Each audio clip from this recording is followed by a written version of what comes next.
लोटांगण वंदीन चरण डोळ्याने पाहिन रूप तुझे प्रेमे आलिंगिन आनंदे पूजिन भावे ओवाळीन म्हणे नमा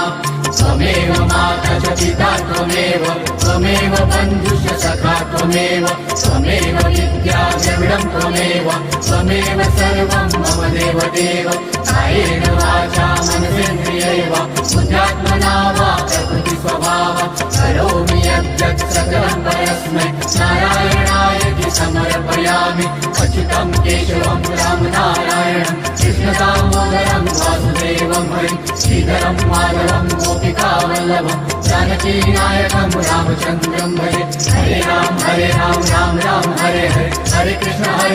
कृष्ण कृष्ण हरे हरे हरे राम राम हरे हरे हरे कृष्ण कृष्ण कृष्ण हरे हरे हरे राम राम हरे हरे